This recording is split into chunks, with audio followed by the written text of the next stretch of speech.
하나님 말씀은 아가서 2장 16절 17절입니다.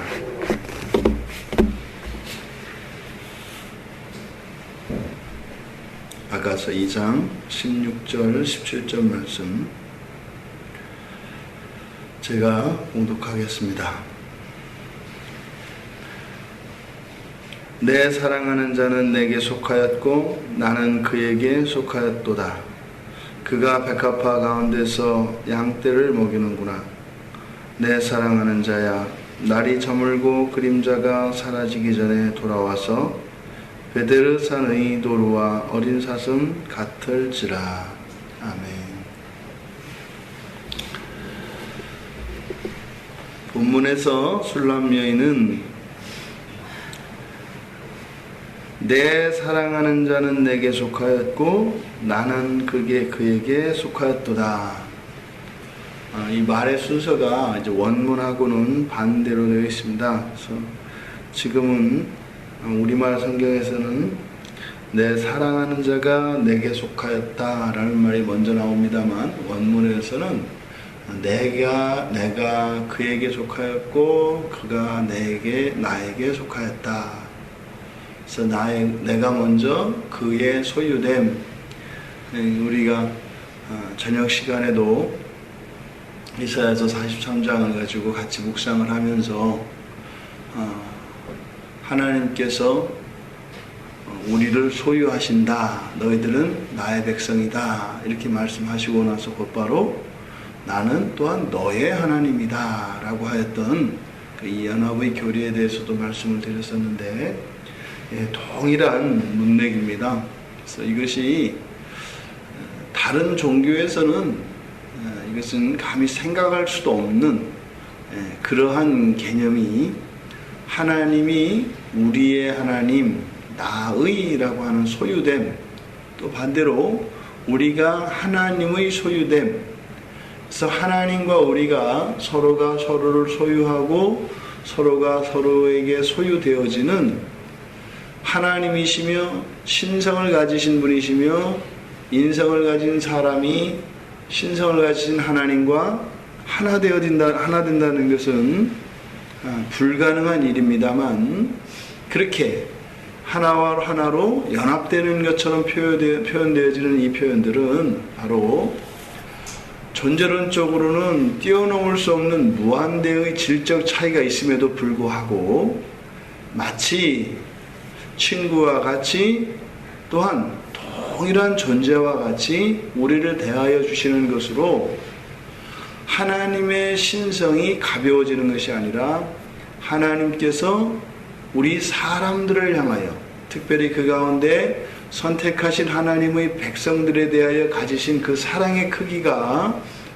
오히려 하나님의 모든 영광과 존귀함을 내려놓을 정도이다 라는 것을 알 수 있게 하는 것입니다. 지금 술람 여인에게서도 동일한 고백이 나오고 있습니다.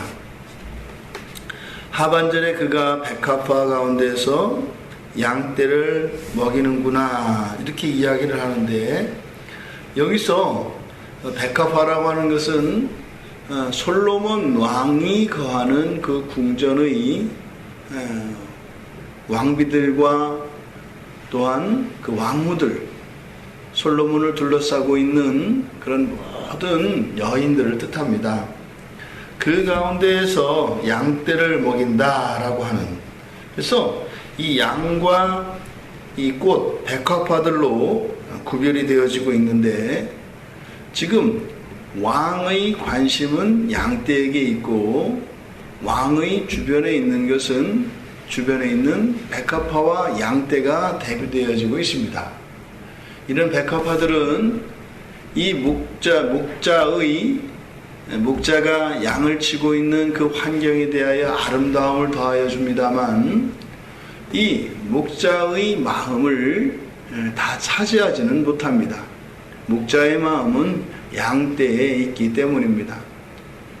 마치 예수 그리스도께서 하늘에서 받으실 모든 영광과 존귀를 버리고 이 땅에 오신 것, 그것은 바로 우리 주님의 관심이 이 땅에 방황하고 유리하는 양떼들인 하나님 백성들에게 관심이 있으시기 때문에 이 땅에 오셨던 것입니다.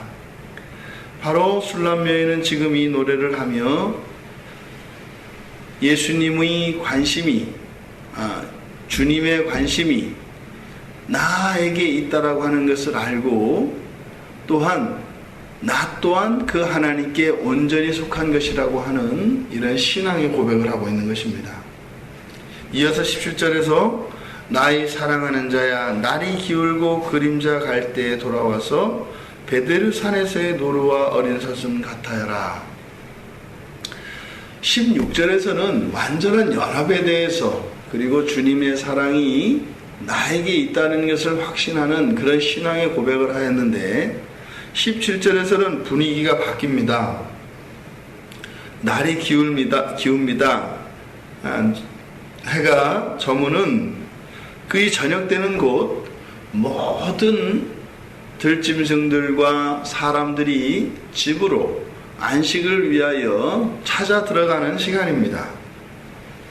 그래서 돌아올 것을 촉구합니다.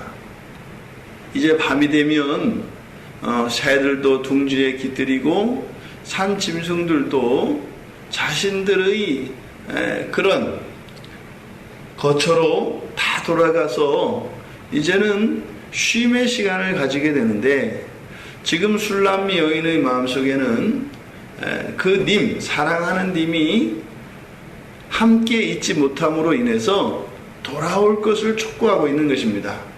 님이시여, 이제 저녁이 되면 저런 산짐승들도 제 짝을 찾아 자기 집으로 돌아가는데 님은 왜 나에게 돌아오지 않으십니까?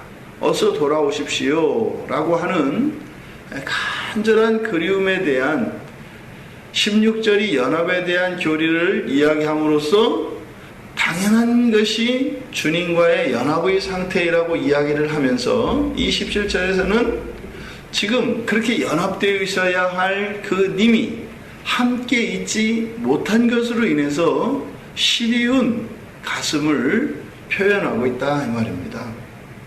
이것이 바로 예수 그리스도를 기다리는 이 시대의, 복음의 시대의 신자들의 마음이겠고, 또 구약에서는 아직 그 하나님의 언약이 성취되기 전, 다시 말해 예수 그리스도께서 십자가에 못 박혀 대속의 죽음을 당하시고 부활하시는 이러한 언약이 완성되기 이전을 살았던 구약의 백성들에게는 바로 이 메시아 대명사상으로 표현되어질 수 있는 것이 바로 이 술람미 여인이 촉구하는 돌아와 달라고 하는 이러한 말의 의미입니다. 하반절에 이어지는 베데르 산에서의 노루와 어린 사슴 같아여라, 이것이 전반절에 있는 이러한 술람미 여인의 안타까움과 그런 그리움에 대한 확인이라고 할 수 있겠는데요. 여기서 베데르산 할 때 이 바테르라고 하는 것은 창세기 15장 10절에 아브라함과 언약을 맺을 때 그 횃불 언약에 대해서 쪼갭니다. 그때 그 재물을 쪼개어서 그 사이로 지나가게 되는 것이 언약의 장면인데, 이 바테르라고 하는 이 단어가 쪼개다 라고 하는 그 단어와 관련되어진 단어입니다. 그래서 이 쪼갠다는 단어는 몸을 둘로 나눈다는 의미에서 분리, 이별을 뜻하기도 하고, 또한 이것이 우리의 신앙적인 측면에서, 그리고 성경신학적으로 또한 이것은 언약과 관계되어 있기도 합니다.